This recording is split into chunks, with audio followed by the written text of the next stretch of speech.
Right. So Amber and Eric, I was wondering if you could take me back before you met Lois. What did your business look like? Well, we were primarily in person. So we've been doing video production for about 12 years now, and doing like online courses and promotional videos, commercials, that sort of thing. Mhm. And then Well, when it first started, we were doing weddings, shooting weddings. well, and all yeah, I that. started in weddings and things like that. And then Like photography, and then, videography? Videography. video, yeah, all video, no photography or anything like that. Yeah. And when we met Lois in our local BNI chapter,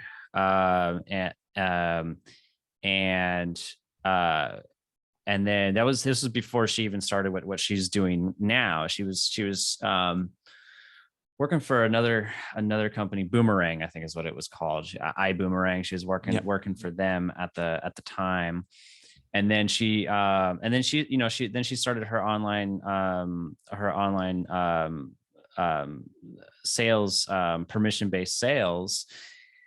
And then when she started that, she's also starting a podcast. And then she had asked us on like, hey, is this something, can you help me put this together and get it online and whatnot? Yep.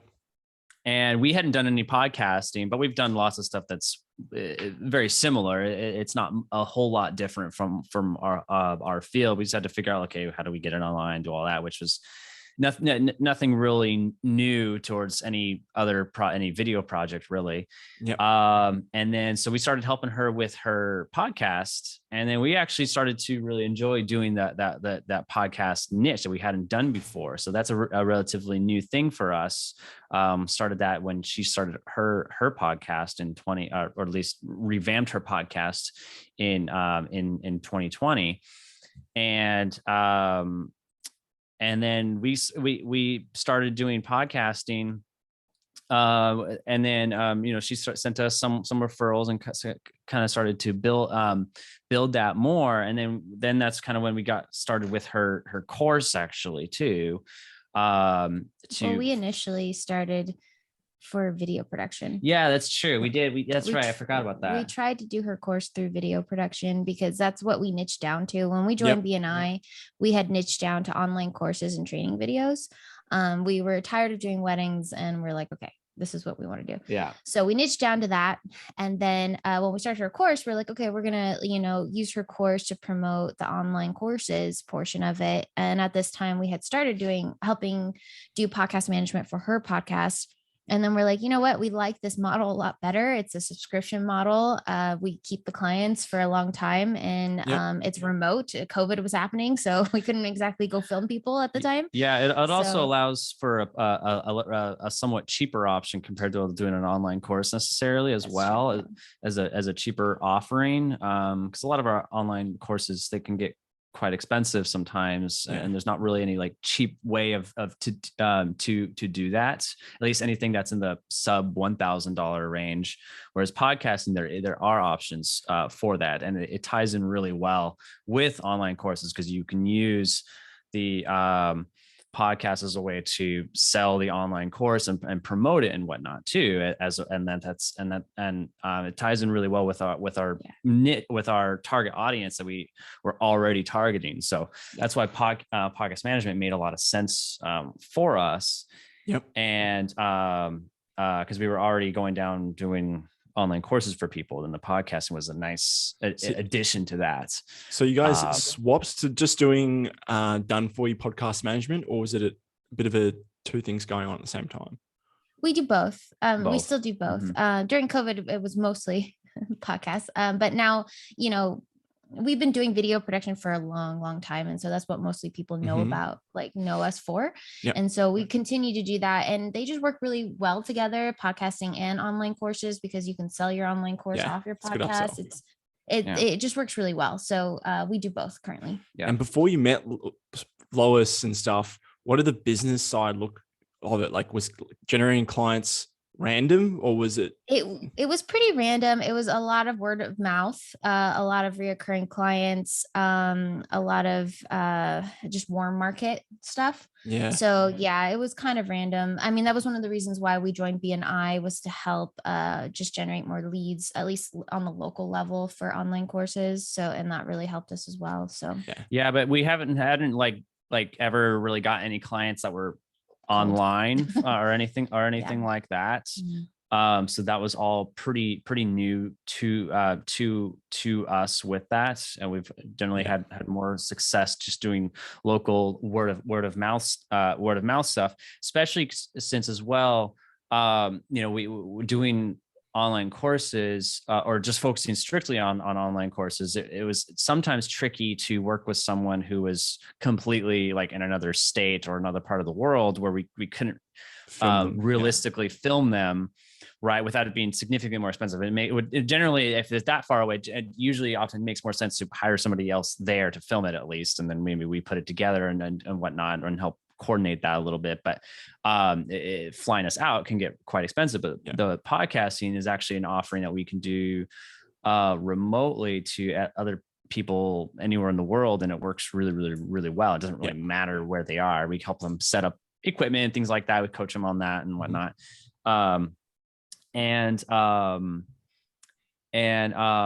So getting those clients online, that was definitely a new thing for us. That was a challenge. Yeah, we weren't really, and it was new.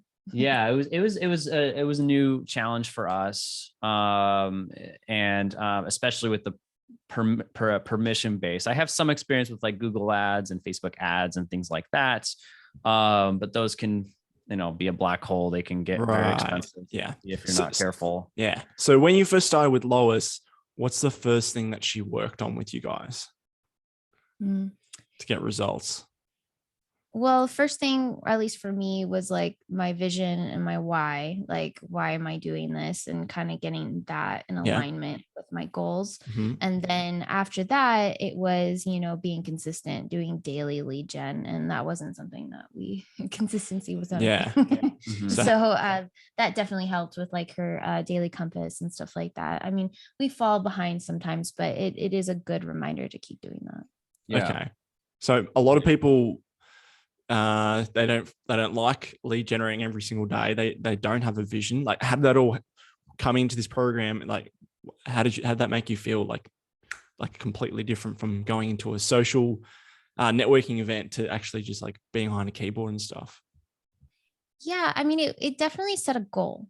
And it was like, even if I do go to a networking event, she always says like, how many people are you going to connect with? And that's your goal. Like, don't get too sidetracked with like the socialness of it and, small talk and stuff like that.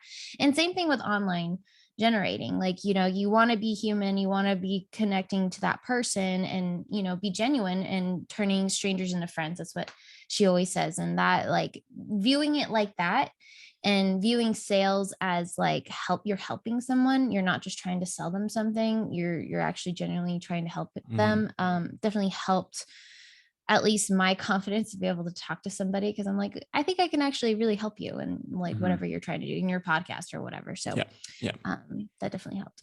Right. Was that like a mindset shift that you had to overcome?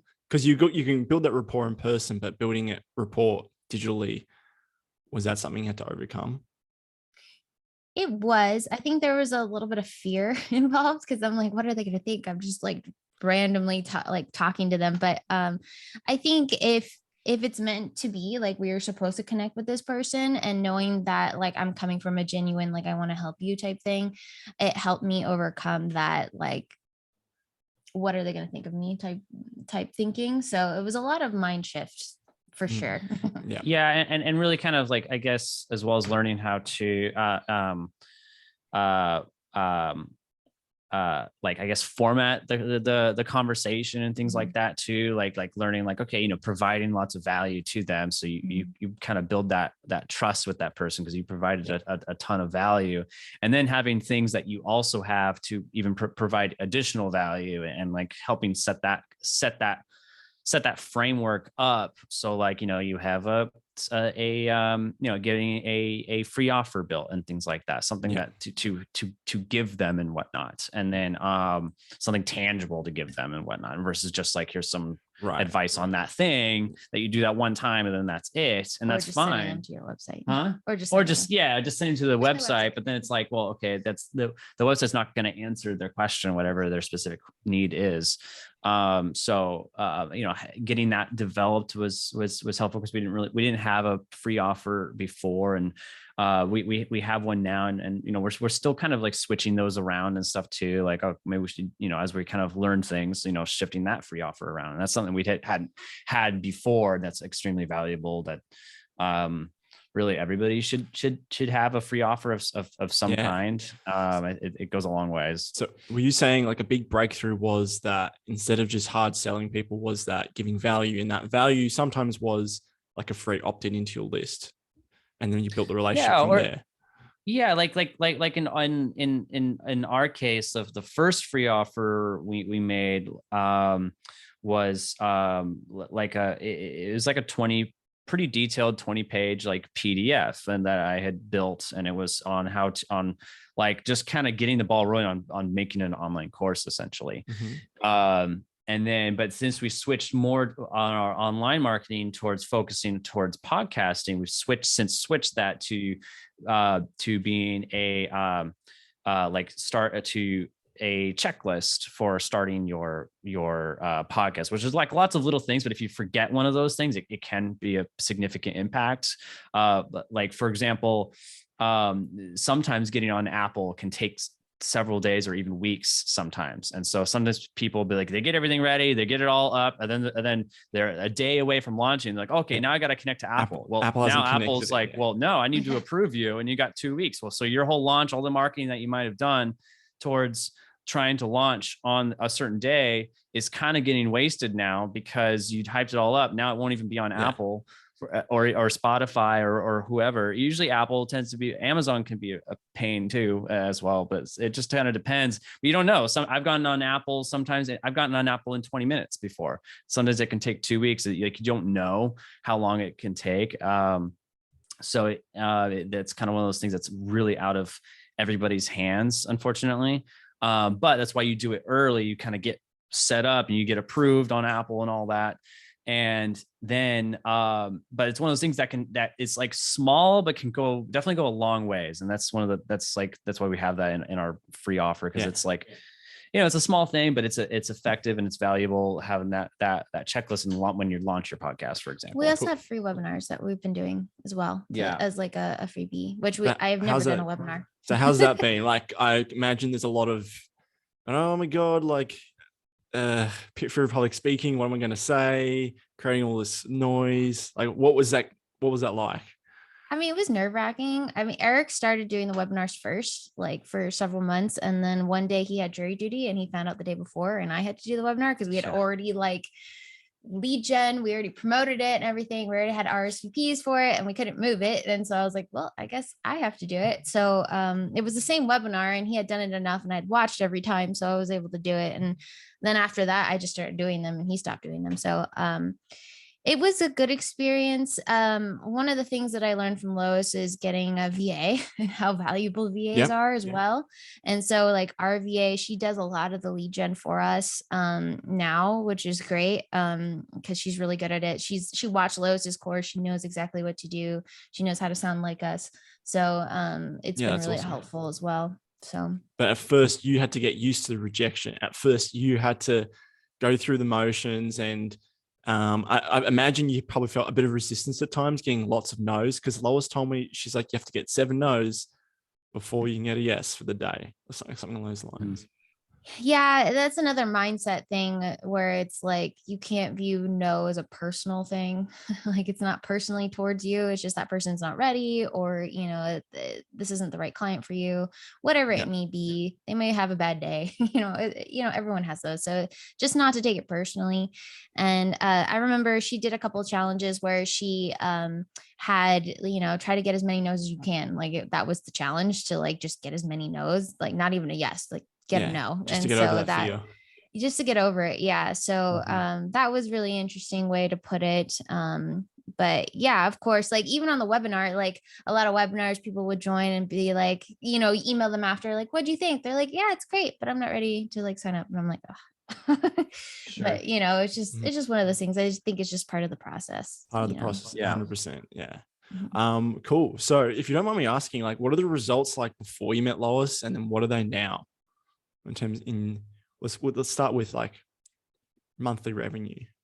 Well, I think the main thing, you know, she really got us kind of, you know, for a couple things like the you know, she really helped get the ball rolling as far as us setting up like an affiliate program and things like that. Oh, So we yeah, have that's cool. our own affiliate program set up for everything's kind of centered around podcasting. So we have an affiliate program set up for podcasting. We wouldn't have had that set set up if not for her, because I know she's really big on affiliate stuff. And then and then setting all that up. So like right now we have like 11 clients, which is it gets us about $2,000 per month through podcasting. And we're still working on getting that higher. Our goal is to get up to 50 clients, and so of our podcasting. And one thing that we really like about the podcasting though too is it's one of the things that we find that it's easier to productize that versus having for our online courses. Each online course that we do tends to be quite a bit different. We have to make an estimate on each one of the online courses. Now they're much higher ticket items for sure. But the podcasting, I find that we have like 3 packages that fits 99% of the people that we've found. And the advantage that we found is it makes meeting with people and simplifying the whole process on like, you know, pricing points and things like that, and talking to them on how podcasting is going to work a lot simpler. Because it's like, look, here's what we have to offer. Here's the problems we solve with this, with these packages that we have. And you know, before we didn't really have any kind of like consistent monthly revenue in that sense with the online courses, because they were usually like one and done type of things. So Lois helped you create an offer with consistent revenue coming in. Yeah. And she also helped us, I think indirectly helped us make a high ticket offer with our launch package, because before it was just, you know, you sign up and it's a monthly thing. It's like $297 a month. But now we have like a launch package for somebody that hasn't started a podcast and wants to make sure it's successful. So we have like the successful launch package or whatever. So how much is that package? That one is almost $2,000. Cool. On the launch our launch packages. Yeah, we have 2 different ones. One's about $2,000. The other's about 3,500. So it just depends on whether you want editing or not. Yeah, that's really the main difference, is like how you know, if you want to keep your podcast really raw, where there's not a whole lot of editing on it, which is 9 out of 10 people have 0 editing. Yeah.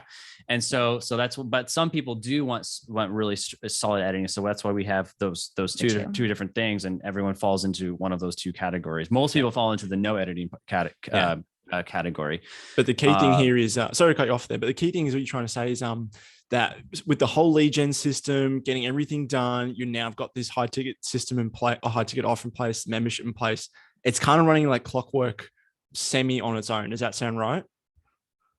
For the most part. Yeah, not as clockwork as I'd like yet, but we're also still kind of figuring it out. We come from a service industry background, you know, building estimates, that sort of thing. So it's certainly a learning process for us, and that on making that shift and really automizing the whole process. It sounds like you've come a long way though. We definitely have, since we started the program, like a lot. Yeah. I mean, before we started with Lois, we had Lois, and that was it for the podcasting clients. So now, she's now our first 11 people, client, which is great. She was your first client, and now you've got 11 clients coming in every month. That's awesome. And you've got that launch thing. Yep. And we have Right. And promotion. that's brand new. We just kind of developed that recently. Have you sold any within the last packages? month. We've sold one Yeah, so far. that's cool. We have You get- another one that And then we have pretty much we is have like a done. list over here. Like I always looking look over here because I have like a list of Yeah, people that we currently have, but also we like have a pipeline, so to speak. yeah, kind of. And it's like a visual, it's a very like visual thing. So it's always kind of in front of us. That was kind of inspired by Lois as well, too. Actually, we like laminated and everything just so it was like nice. And then we could always see it. So whenever we come across like a new lead, we like write their name in red. Like, okay, this is someone we need to follow up with. And then when they turn into a client, we make them we turn their name into a black name. That's cool. And then that That's helps us interactive. keep Yeah. it helps keep us grounded in that sense of where we're at, and we always like see it every day. And then also we can look back, like, you know, who have we not followed up in a little bit with, and then we're like, oh, you know what, I need to follow up with this person. I haven't followed up with them in a little bit. Yeah. And we learn from Lois too. She's giving you heaps of Yeah. systems by the sounds of it. That are just it sounds like she's giving you heaps of systems that are just, they're keeping you consistent, that are keeping you, you know, confident as business coming in, all this sort of good stuff. Yeah. Mhm. What do you really Right. love about your business? The new business that you've built? I really love it because it's remote and I can help anyone anywhere. Like we have clients like in Indonesia and like other parts of the world, which we would have never been able to do if we were still just doing online courses. So it's just been really great to be able to hear people's story, give people a platform to speak from, to speak their truth, like to be able to handle all those technical struggles that they may have, and they can just focus on their content. Yeah. And one thing I really like about podcasting, and because I've always kind of been opposed to like being like building your business strictly on YouTube or building your on any of those platforms. The thing with that is, like, you know, YouTube can like put an axe on you and you like lose everything. But what I like about podcasting is you've got a lot of kind of pretty equal platforms to put your podcast on, that if one of them suddenly doesn't like what you're saying and stuff, okay, well, you have a whole bunch of others, and you're in pretty much entire control over your content, people being able to have your content. It's really built well. And if you set it up properly to get all your listeners, as far as like get them out of out of even out of the podcast platform that they're listening on, in the form of like an email list or something like that, then no matter what happens, you always have an option. I've heard of horror stories from people on YouTube of millions of subscribers, and then YouTube instantly axes them, and then they lose, you know, especially if you have a big YouTube channel and you're raking in 50, 100 grand a month. Well, you also have a lot of expenses too. And if YouTube does something to suddenly axe that, you're like in trouble, because you have, 20 grand of expenses from your 100 grand business. And then now you're making nothing. Now you have 20 grand of expenses with no income coming in. And so that's what I've always been opposed to, building something on YouTube for that reason. But what I love about podcasting is it's two things. It's one of the few mediums that really is pretty freeing and loose, in the sense that you could just talk about like whatever, and you'll be able to find your audience that wants to hear you on that. And it's more it's not as structured as like or at least they're usually not as structured as like a video or even an online course. Right. Yeah, it's more organic in that sense. It's a lot more organic, and that's what I love. That's what I really like about it. I think it makes it very unique. And it's for a lot of people, it's easier to produce in that sense too. So they don't, at least is a good starting point for a lot of online content, because then they kind of get used to just, talking online, not have to worry too much about like structuring something else super structured like an online course. I think there's a time and place for something structured, but I think there's also time and place for organic stuff too, which podcasting is perfect for that. Yeah. I think you have a podcast too, don't you? I do. Yeah, for the last 2 years. Nice. What's the name? I just hit 200 episodes. Woohoo! Nice. Congratulations. Thanks, man. Awesome. Yes, everything you say, I'm like, yep, tick, tick, tick. It's exactly why I'm doing it. Yeah. Cool.